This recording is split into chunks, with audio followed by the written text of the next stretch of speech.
There are certain regulatory factors which are regulating the enzyme, especially involved in the glycolysis.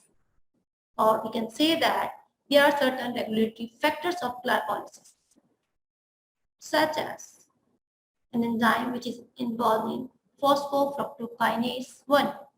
There are certain factors which are regulating this enzyme. This enzyme is inhibited when there is excess of ATP production, means energy is enough. And if energy is low, means if there is the amount of adenosine monophosphate, because adenosine triphosphate means adenosine triphosphate is basically ATP, and adenosine monophosphate is represented by AMP. So it means that low energy is there. So this enzyme is activated when there is low energy, because required the process of glycolysis require the production of energy.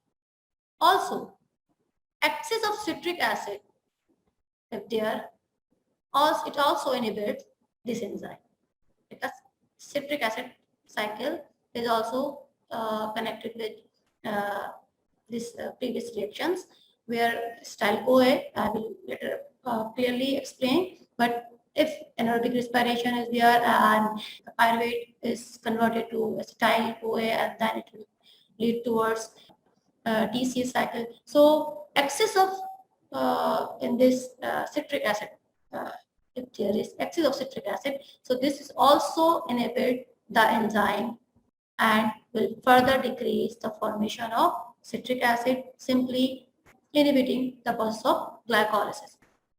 This enzyme is also activated by fructose 2,6 biphosphate.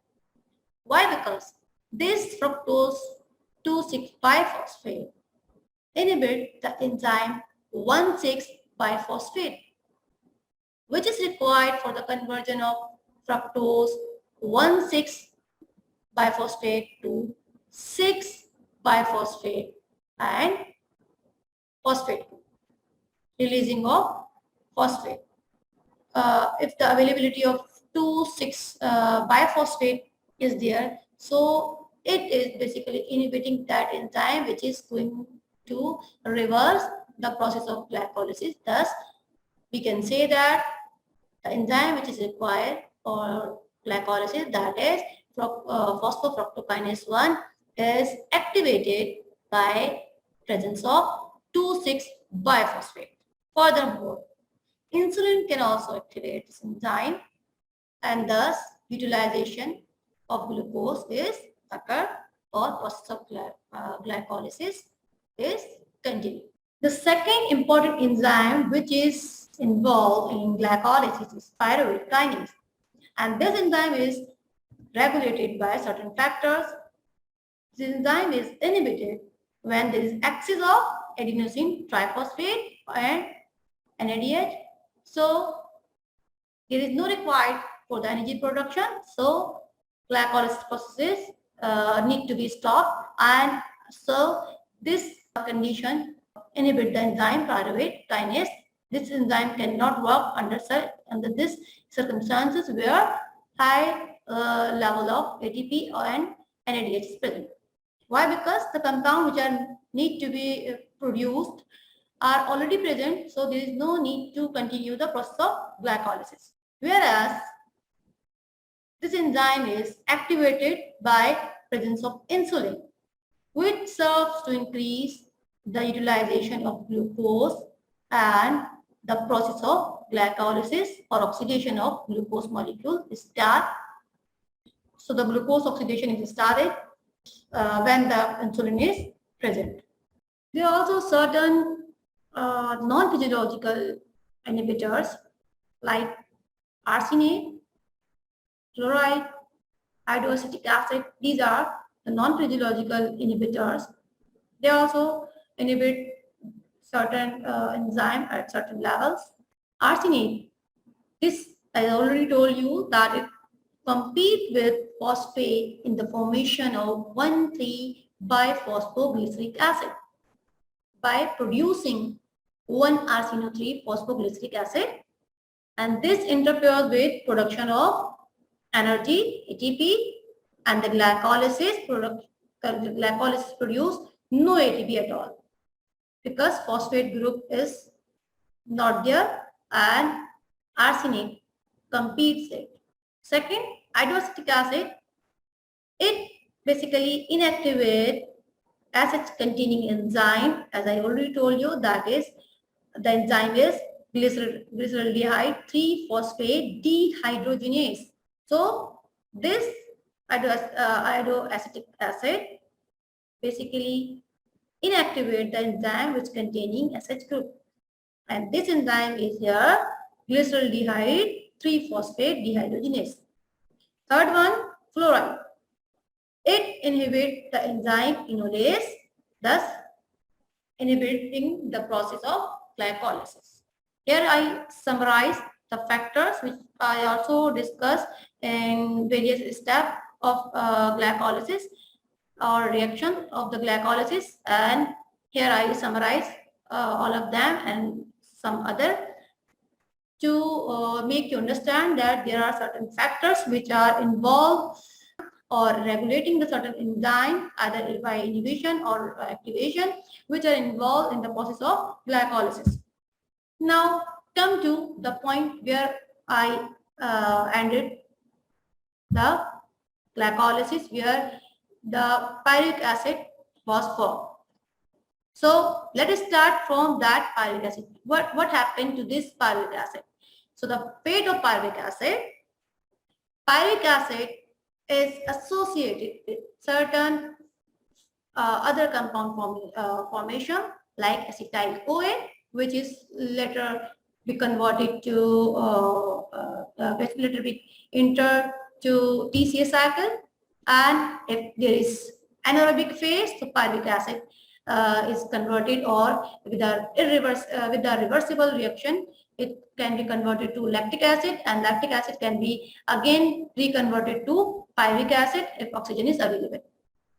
And the pyruvic acid can also form alanine, the amino acid, and oxaloacetic acid can also be formed from pyruvic acid.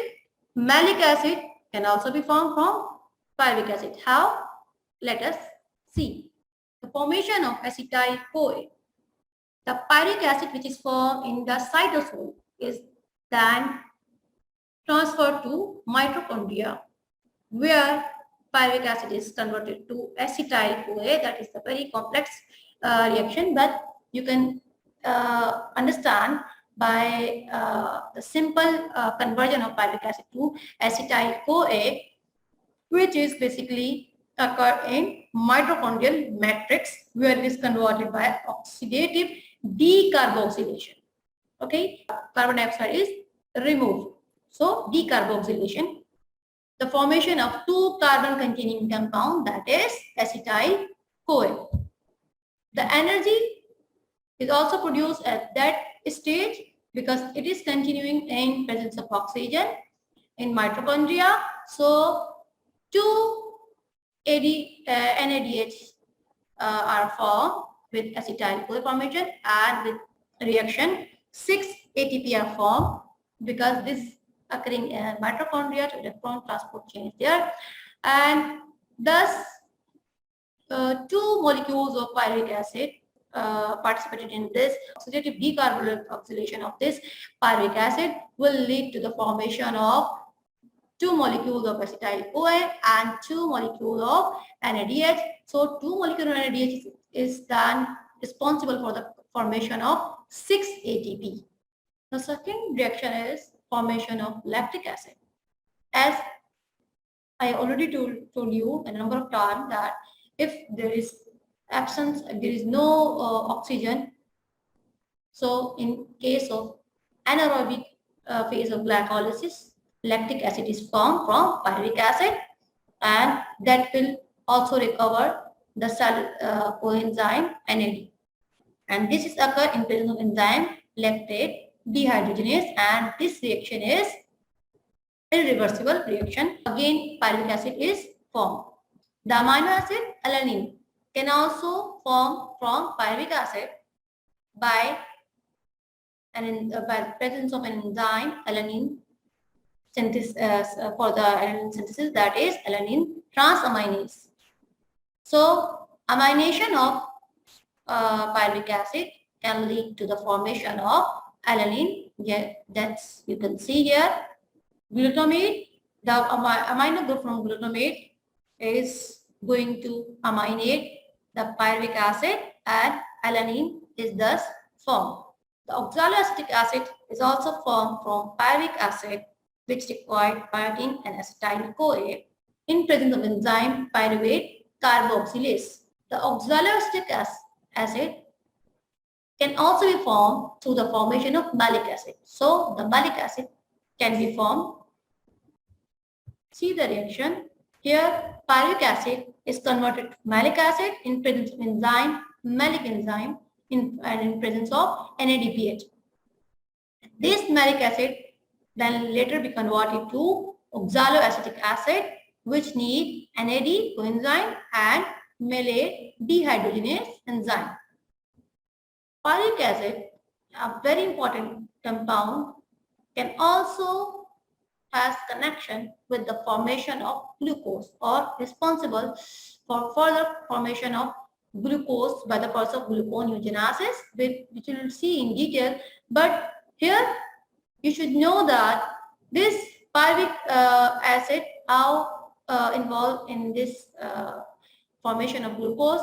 Basically, it is simply the reversal of glycolysis, and phosphoenol pyruvate form, and this will lead to further reversal of the reactions of glycolysis and formation of glucose 6-phosphate is occur, which then lead toward the formation of glucose by the process of gluconeogenesis. In detail, we will also see this whole process of gluconeogenesis. So as glucose 6-phosphate can form from glucose or by another metabolic pathway like gluconeogenesis, can give rise to the formation of glucose 1-phosphate, and this glucose 1-phosphate, as earlier we saw in glycolysis, can reverse back towards the formation of glycogen by the process of glycogenesis, formation of glycogen. This glucose 6-phosphate by certain enzymatic reactions form glucose 1-phosphate form, then urinyl diphosphate glucose, and then glycogen formation occurs. As we know that this glycogen is basically the stored form of glucose. So pyruvic acid is also associated in the formation of glycogen and glucose. Here I summarize the whole lecture of today, that we studied the metabolism of under the topic of metabolism of carbohydrate, that after the absorption of monosaccharide, it goes towards liver for different processing, where two type of mechanism or set of mechanism are involved: uptake of glucose by the liver cell and the release of glucose in the blood or systemic circulation for the utilization. And on the various pathway, we studied the glycolysis process, which is basically the oxidation of glucose, and that will be also comprising of two phases, that is anaerobic phase and aerobic phase. Aerobic phase producing more energy, that is basically occurring in presence of oxygen, and mitochondrial oxidation are there.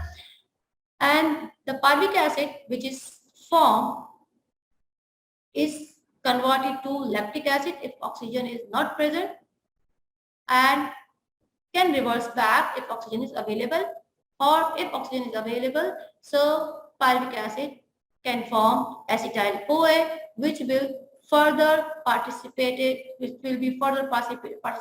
in TCA cycle that will be seen in next lecture.